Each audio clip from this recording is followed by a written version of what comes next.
Dear friends, क्या आपको पता है कि कैसे इंडियन मिलिट्री जो है वो है साइबर सिक्योरिटी की तरफ, या फिर बात करूँ कि कैसे एआई टेक्नोलॉजीज को इंडक्ट कर रही है, या फिर बात करूँ कि कैसे जो इंडियन वर्क फोर्स है या फिर लेबर है या इकोनॉमी है वो कैसे इम्पैक्ट होने वाली है आने वाले समय के अंदर।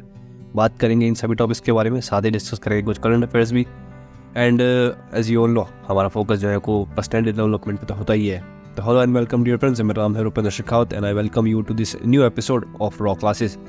अभी जो मेरे दोस्त इस सीरीज़ में पहले से जुड़े हुए हैं उनको तो पता ही है, बट जो मेरे दोस्त इस सीरीज़ में नहीं जुड़ते हैं उनको बता दूं कि ये हमारी करंट अफेयर की सीरीज़ है।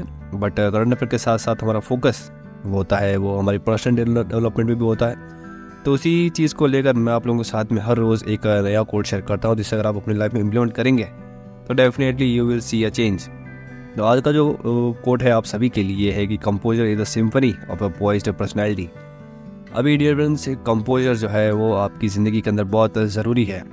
यानी कंपोजर कहने का मतलब ये है कि आप कितने एक सुलझे हुए, या फिर बात करूँ कितने आप एक सब्र जो आपके अंदर है वो कितना ज़्यादा है। बिकॉज कई बार चीज़ें ऐसी होती है कि आपने देखा होगा, एक बार एक्साइटमेंट लेवल जो है, एक्साइटमेंट कह सकते हैं या फिर आप इस चीज़ को एक नर्वसनेस जो होती है उसकी तरह भी समझ सकते हैं। अब कंपोजर का मतलब ये है दोस्तों, लाइफ के अंदर कैसे इम्प्लीमेंट करेंगे आप। कंपोजर का मतलब है कि आपकी ज़िंदगी के अंदर जो भी सिचुएशन हो, आप जिस भी फेस के अंदर चल रहे हो अभी, आप किसी चीज़ से, आप कुछ नेगेटिव चीज़ों से अगर आप गुजर रहे हैं तो उस समय पे कंपोज रखना अपने आप को बहुत ज़रूरी है। बिकॉज कंपोजर से क्या होता है कि आप जब कंपोज्ड होते हैं, यानी चीज़ों को आप समेट के रखते हैं, तो that will help you up. अब आप जैसे बैकग्राउंड में देख रहे हैं ना कि कैसे एक इंसान जो है ये पजल्ड अप है। तो जब आप पजल्ड अप होते हैं, चीज़ें कॉम्प्लिकेट होने लग जाती है, तो उस समय पे ये और ज़्यादा इंपॉर्टेंट हो जाता है कि आप कंपोज रहें। अब कंपोज रहने का मतलब है कि आप अपनी जितने भी इमोशंस हैं उन सभी को एक साथ समेट करेंगे। बिकॉज कुछ ऐसे टाइम पे जब आपकी जो नेगेटिव एनर्जी है या फिर आपके जो फेस चल रहा है वो आपकी इमोशंस जब आपके कंट्रोल में नहीं होते हैं, तो ऐसी कुछ चीज़ें या फिर ऐसी कुछ बातें आपके मुँह से निकल जाती है समटाइम्स की जो सामने वाला है वो उससे आहत हो जाता है। तो ऐसे में ज़रूरी है कि आप चीज़ों को उस समय पे कितनी डिफ़िकल्ट सिचुएशन क्यों ना हो, आप अपने को कंपोज रखिए। अब कंपोज रखने के लिए मैंने आपको बता तो दिया है, बट आपसे कहेंगे कि सर हम अपने को कंपोज कैसे रख सकते हैं। तो उसका बेस्ट तरीका दोस्तों ये हो सकता है कि आप क्या कीजिए कि आप कोई भी, आप मान लीजिए आपको कुछ बोलना है या आपको कुछ भी काम करना है, तो उससे पहले एक 5 मिनट का ब्रेक ले लीजिए। पहले जैसे आपको कुछ करना है तो उससे 5 मिनट ब्रेक लेके ना उसका आप सोचिए कि अगर आप ये चीज़ बोलने वाले हैं और आप ये चीज़ करने वाले हैं, इसका क्या एक इम्पैक्ट हो सकता है। जब आपको उसके सारे आउटकम्स पता लग जाएंगे तो आप उसके बाद क्या होगी, आपका जो डिसीजन होगा या आप जो बोलेंगे तो वो एक काफ़ी सुलझा हुआ डिसीजन होगा, या फिर आपकी जो बातें होगी वो काफ़ी सही तरीके से आप बोलेंगे। तो ऐसे में ज़रूरत है कि आप चीज़ों को कंपोज रखें उस समय पर। एंड ये चीज़ और ज़्यादा इम्पोर्टेंट हो जाती है जब कोई ऐसी डिफिकल्ट सिचुएशन आती है। तो जैसे मैं आपको बार बार बता रहा हूँ ना कि कंपोजर जो है वो एक सिम्फनी है पॉइज्ड पर्सनैलिटी। यानी कि आप कितने ज़्यादा कंपोज्ड हैं किसी भी समय पे, तो वो आपकी पर्सनैलिटी को एक चार चांद लगाती है। तो ऐसे में ज़्यादा ज़रूरी है कि आप कंपोज का मतलब ये भी है कि आप बोले कम और सुने ज़्यादा, तो इस तरीके भी आप ले सकते हैं। तो composer is something you can practice. तो आप कंपोजर जो है अगर डेली प्रैक्टिस करेंगे, अब डेली प्रैक्टिस आप कोई भी अगर डिसीजन लेने वाले हैं, कुछ बोलने वाले हैं, तो उससे पहले आप थोड़ा चिंतन कीजिए उस चीज़ पे, कंपोज अपने जो इमोशंस हैं उनको एक साथ इकट्ठा कीजिए, देन उसके बाद में चीज़ों को आप एक्सप्रेस कीजिए। तो यही मैं चाहूँगा आपसे। आई होप कि आपको ये कोट पसंद आया होगा, एंड मैं चाहूँगा कि आप इसे इम्प्लीमेंट करें अपनी लाइफ के अंदर। एंड नाउ आज का सवाल है आप सभी के लिए कि आपको जो DRDO है उनके चीफ का नाम बताना है, साथ में उसका हेडक्वार्टर कहाँ पे लोकेटेड है। तो DRDO जैसे आपको बताया कि defence research and development organisation जो है हमारे देश की, उसका उनकी चीफ जो है उनका नाम बताना है, प्लस उनका हेडक्वार्टर्स कहाँ पे लोकेटेड है। तो ये था सवाल आज का आप सभी के लिए। Now let's move to the articles. आज है 21 नवंबर एंड आज का जो पहला आर्टिकल है फ्रॉम द न्यूज़पेपर वो है अ renowned focus on emerging technologies. अभी डेट में आपको पता है कि हमारी जो आर्म फोर्सेस है, यानी कि ट्राई सर्विस है, Indian army and navy air force, तो इन्होंने क्या किया है कि हाल ही के अंदर जो AI है उसको इंडक्ट किया है अपनी फोर्सेस के अंदर। अभी आपको पता है कि मैं आपसे कितना भी कहूँ कि जो टेक्नोलॉजी है ये हेल्पफुल रहती है इन द मॉडर्न वॉरफेयर की जब बात होती है, तो टेक्नोलॉजी एक क्रूशल रोल प्ले करती है। बट उससे पहले जो एक मोरल होता है किसी भी सोल्जर का, वो बहुत ज़्यादा इंपॉर्टेंट रहता है। एंड एज यू नो, हमारे जो सोल्जर्स हैं हमारे देश के, वो सभी मोरल बहुत ज़्यादा हाई है and that's a good thing. आप कभी भी नहीं देखेंगे कि कोई सोल्जर्स का मोरल ऑलवेज कहीं भी लेवल पर डाउन है, तो that's a good thing, that's a really good thing. But उसके साथ साथ जब हम ये AI टेक्नोलॉजीज जो है या फिर मॉडर्न टेक्नोलॉजी को भी इन्वॉल्व करेंगे तो डेफिनेटली एक सुपर पावर के तौर पे इंडिया जो है इमर्ज होता हुआ नजर आएगा हमें। तो military embrace of emerging technologies, Indian military including Army, Navy, Air Force is actively exploring incorporating technologies like AI, cyber system and unmanned platforms for operational enhancement and strategic advantages। अभी जितने भी operational advancement है चाहे strategic advantages हैं, इन सभी को एक line up करने के लिए जो जितनी मिलिट्रीज है चाहे आर्मी हो चाहे एयरफोर्स हो या इंडियन नेवी हो, तो इन्होंने क्या किया है कि जो टेक्नोलॉजीज है उनकी तरफ एक अग्रसर होते हुए नज़र आते हैं ये तीनों ट्रायल सर्विसेज। इनमें से एक कुछ एग्जांपल आपको देना चाहूँगा कि जैसे सभी जो आर्म फोर्सेस हैं इनके अंदर जितने भी मिलिट्री स्टेशन होते हैं इन सभी के अंदर इलेक्ट्रिक व्हीकल्स जो है उनको कंपलसरी कर दिया है। जितनी भी पेट्रोल या डीजल की गाड़ियाँ थी, यानी कि जिसके अंदर नॉट जस्ट ट्रक्स की बात नहीं कर रहा हूँ, वो तो अभी भी जो डीजल पे काम करते हैं, बट स्टिल जो छोटी गाड़ियाँ हैं जिनमें कोई डिफेंस पर्सनल है कोई ऑफिसर्स हैं जब ट्रैवल करते हैं, तो उनके लिए जो इलेक्ट्रिक व्हीकल्स है वो कंपलसरी कर दिए। एंड जो इसके अलावा आपको बताऊं कि कैसे जो अभी ये आपने देखा भी होगा कि ऐसे एक फ्लाइंग सूट जो है वो DRDO ने बिल्ड किया था, तो उसको टेस्टिंग चल रही है। तो ऐसी और भी कुछ चीज़ें हैं जो इंडियन आर्म फोर्सेस ने हाल ही के अंदर इंडक्ट की है अपनी फोर्सेस के अंदर।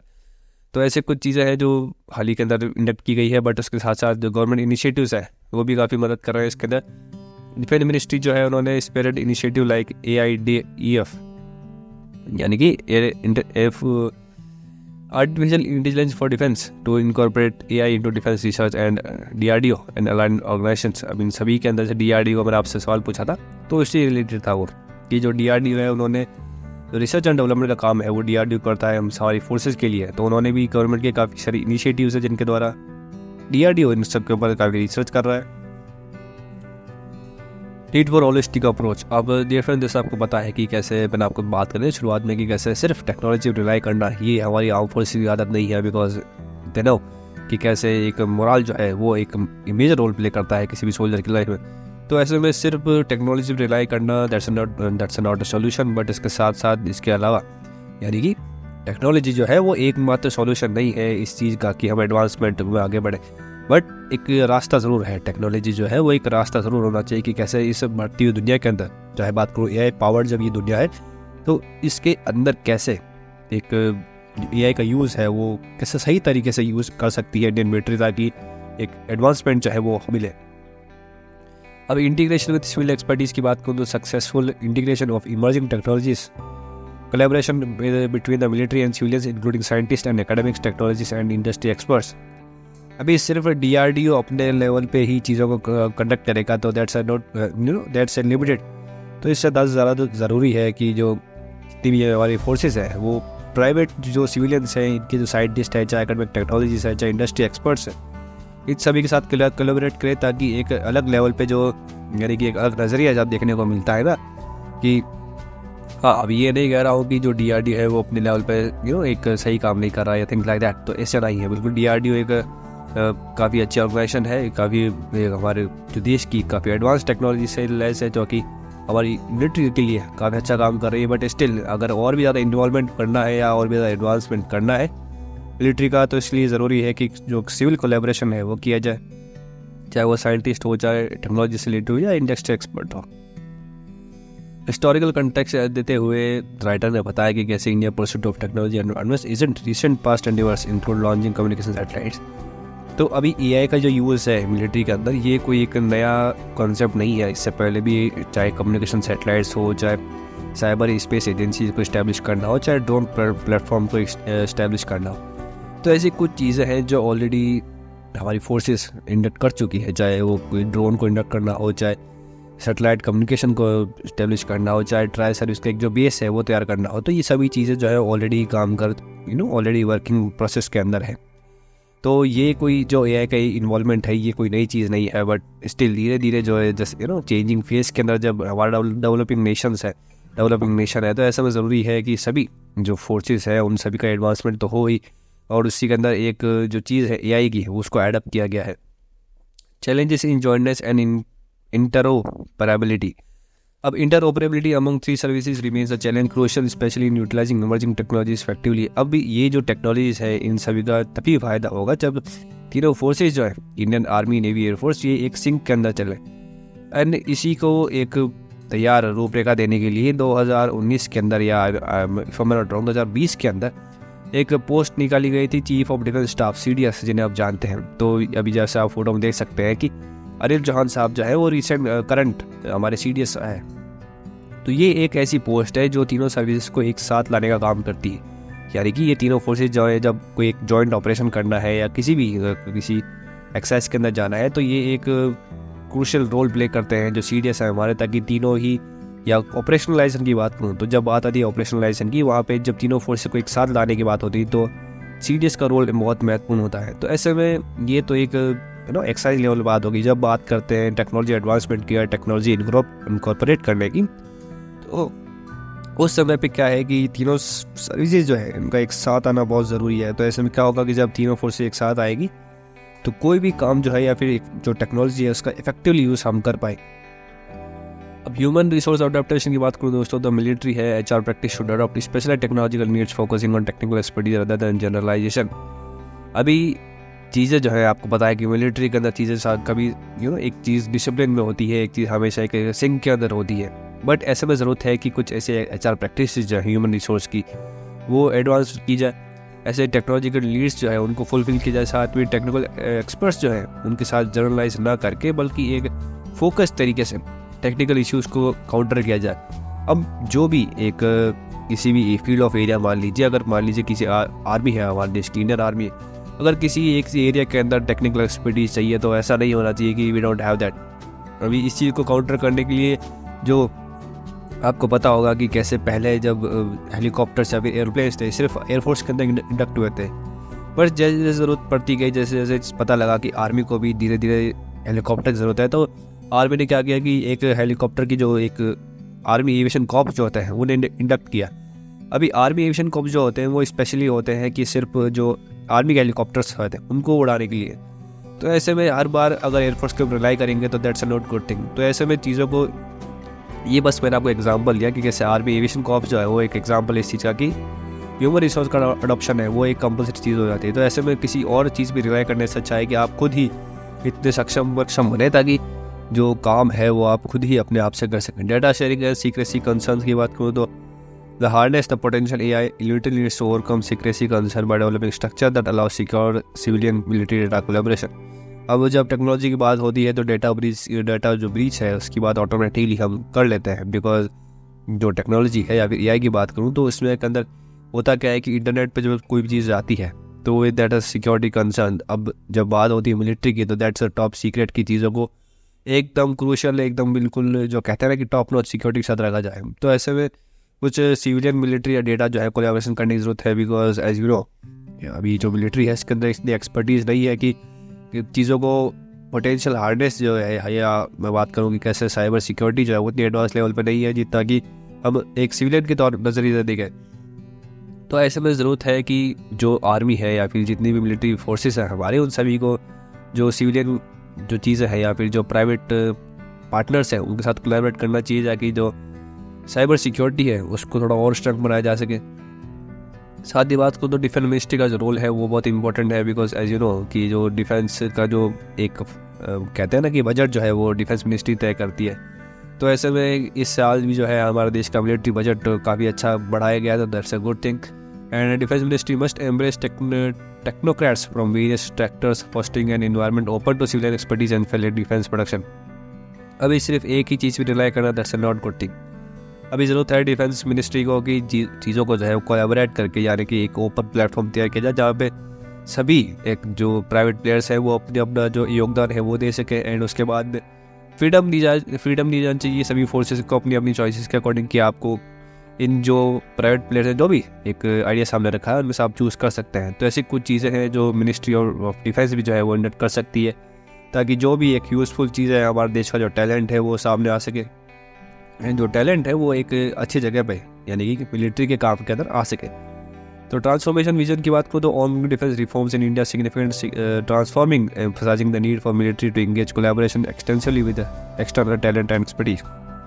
अब वही जिसमें आपको बता रहा हूँ कि जो बाहर का टैलेंट है, अभी मैं ये नहीं कह रहा हूँ कि जो मिलिट्री है उनका अंदर टैलेंट या कोई कम है या नहीं, that they are very strong, तो ऐसा नहीं कि वहाँ पे कोई कमी है। बट जहाँ पे आज हम स्टैंड कर रहे हैं वहाँ पे ऑलवेज स्टैंड करना दैट्स नॉट गुड थिंग। हमें इवॉल्व करना पड़ेगा, तो इसके लिए जितना ज़्यादा हम कोलैबोरेशन कर सकते हैं, यानी कि इंडियन मिलिट्री जितना कोलैबोरेशन कर सकती है, एक्सटर्नल चीज़ें हैं, चाहे एक्सटर्नल एक्सपर्टीज़ है, चाहे टैलेंट है, काफ़ी जैसे आपको पता है कि काफ़ी ज़्यादा टेक्निकल चीज़ें जो है या फिर एक्सपर्टीज़ है वो हमारे देश के अंदर काफ़ी ज़्यादा है।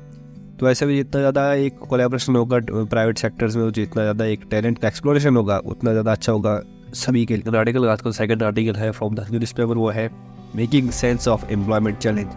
अभी ये बात तो अब सभी को पता है कि जो नारायण मूर्ति का एक बयान था कि सभी वर्कफोर्स जो है हमारे इंडिया के अंदर उनको एक हफ्ते के अंदर 70 आवर्स या उससे ज़्यादा काम करना चाहिए, बट उसको लेकर कई सारे चैलेंजेस जो है वो सामने आते हैं। अभी इस चीज़ को लेकर मैंने आपसे कल भी बात करी थी। मैं आपसे कहा था कि अगर आपको कोई टॉपिक समझना है तो उसके लिए आपको सिर्फ एक बार चीज़ों को देखना ज़रूरी नहीं है, आप बार बार किसी चीज़ को समझेंगे तभी आपकी वो टॉपिक समझ में आएगा।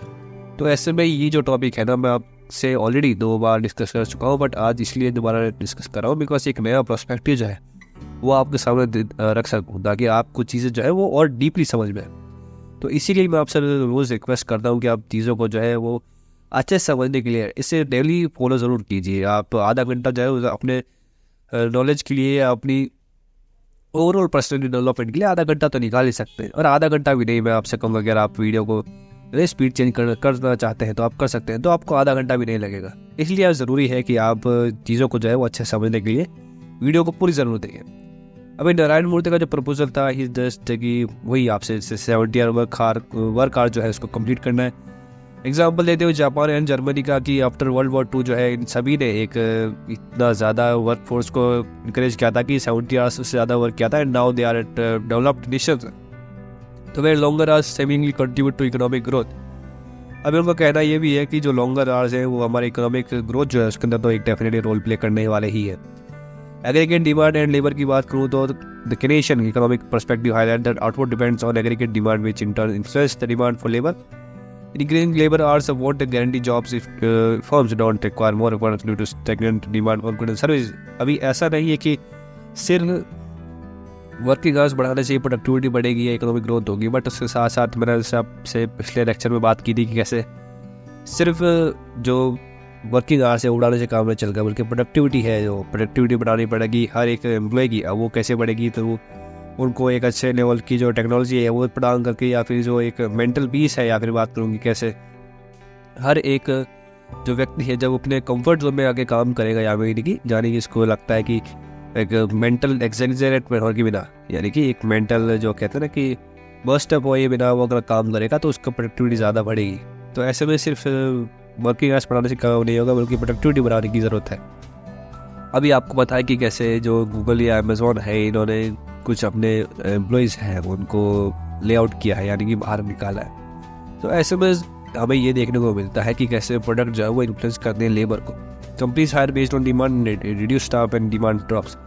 अभी किसी भी कंपनी की डिमांड बढ़ जाती है तो ऑटोमेटिकली जो एक हायरिंग है वो बढ़ा देता है, बट जैसे ही एक किसी कंपनी का जब डिमांड कम हो जाती है, इसके प्रोडक्ट की डिमांड कम हो जाती है, तो ऑटोमेटिकली जो वर्किंग स्टाफ है उनको कम करने की ज़रूरत उन्हें महसूस होती है, एंड वो करते भी ऐसा ही है। उसके बाद जो कोई भी व्यक्ति काम करता है उस कंपनी के अंदर उसको निकाल दिया जाता है। तो पोस्ट वॉर इकोनॉमिक्स की बात करूँ तो Germany, Japan and south Korea post war economics researchers team from specific circumstances including significant foreign aid, reconstruction and national efforts। तो जो पोस्ट इकोनॉमी है, चाहे जर्मनी की बात करूँ चाहे जापान की बात करूँ, तो इनमें सिर्फ ऐसा नहीं है कि वर्किंग आवर्स बढ़ाने से ही काम हुआ है। इसके पीछे जो है और भी कई सारे फैक्टर्स हैं, जैसे कि एक फॉरेन एड होना, रिकन्स्ट्रक्शन या फिर नेशनल एफर्ट्स चाहे वो सभी एक साथ जब आते हैं तभी कोई चीज़ पॉसिबल हो पाती है।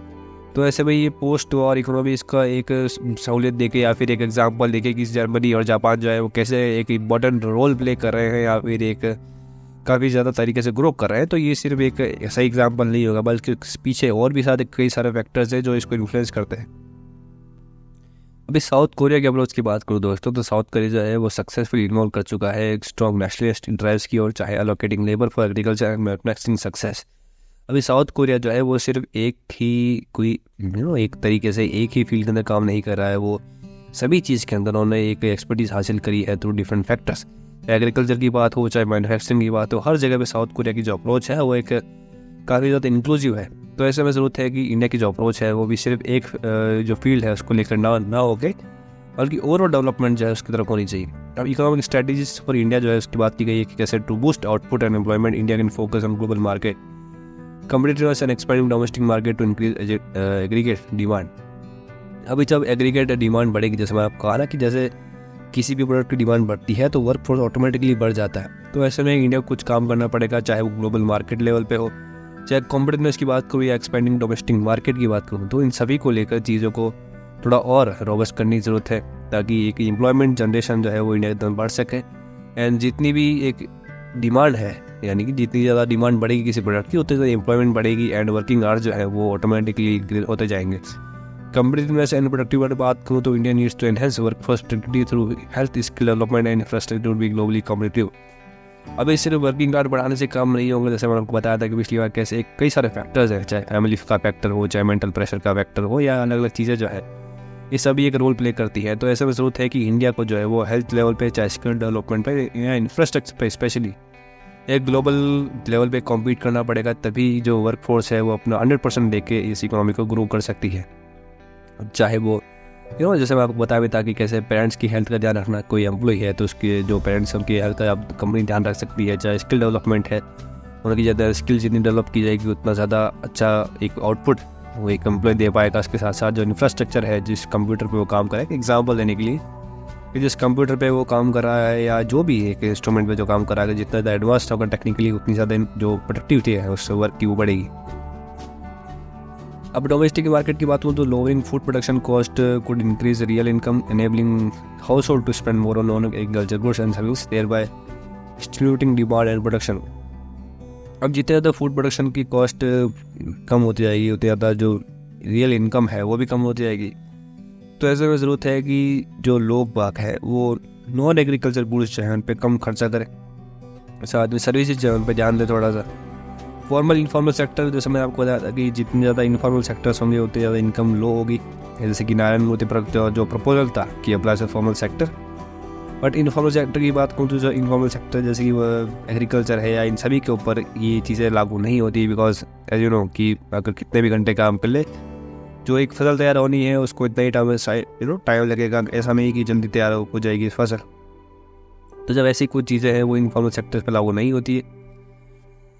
तो लास्ट में यही कंक्लूजन दोस्तों कि सिर्फ वर्किंग आवर जो है वो एक मात्र सॉल्यूशन नहीं है कि किसी देश की प्रोडक्टिविटी इकोनॉमिक ग्रोथ कितनी होगी, बट साथ साथ जो एक वर्ल्ड लेवल पे या बात करूँ कि कैसे ग्लोबल लेवल पे चीज़ों को यानी कम्पिटिटिवनेस पर फोकस करना पड़ेगा, प्रोडक्टिविटी साथ साथ में जो स्ट्रेटजीज हैं उन पे ऊपर काम करना पड़ेगा, तभी जो एक हम बात कर रहे हैं ना इकोनॉमिक ग्रोथ की वो हो पाएगी हमारे देश की। तो ये था आज का हमारा second article. Now let's move to headlines. आज की जो हेडलाइन चेकआउट कर लेते हैं। ब्लू डार्ट या इंडियन पोस्ट जो है offers parcel lockers at post office. अब ब्लू डार्ट जो है प्राइवेट कंपनी है, साथ साथ इंडियन पोस्ट जो है उन्होंने पार्सल लॉकर्स की फैसिलिटी प्रोवाइड करी है पोस्ट ऑफिस, ताकि ये अवेलेबल किए हैं E30 जो इलेक्ट्रिक ट्रैक्टर्स है हाइड्रोजन पावर्ड पे जो चलेंगे यूरोप के अंदर, यानी कि जो आप बैकग्राउंड दे सकते हैं। ये ट्रैक्टर हाल ही के अंदर जो टाफी कंपनी है उन्होंने लॉन्च की है यूरोप के अंदर, जो हाइड्रोजन पावर्ड होंगे। साथ ही far right popular Javier Milei was wins presidential run off in Argentina. अब अर्जेंटीना के जो नए प्रेसिडेंट हैं उनके जो इलेक्शन हुए थे उसके अंदर फ्रजिट पॉपुलिस्ट जो है वो यानी फ्रजिट जो पार्टी थी उसके जो पॉपुलिस्ट नेता है जेवियर मिली, उन्होंने इस इलेक्शन को जीत लिया है। साथ ही में मनोहर पारिकर युवा साइंटिस्ट अवार्ड जो है फर्स्ट अवार्ड ये दिया गया डॉक्टर माधव राज एस को। तो ये था आज की कुछ हेडलाइंस, करंट अफेयर्स भी थे, साथ ही हमने कुछ चेकआउट्स किए कुछ articles. So yeah that's today's episode of rock classes. Dear friends, अगर वीडियो को अभी तक लाइक नहीं किया है तो प्लीज़ लाइक कर दीजिए, साथ ही कमेंट कीजिए अपने आंसर्स, आपको जो भी सवाल है सजेशन है। एंड अगर आप अभी तक वीडियो देख रहे हैं उसके लिए thank you so much. Share कर दीजिए वीडियो को among all your friends and family. Subscribe कर दीजिए चैनल को सब्सक्राइब नहीं किया है तो। एंड या that's it, this is Rupendra Shekhawat signing off. Jai Hind and I will see the next episode.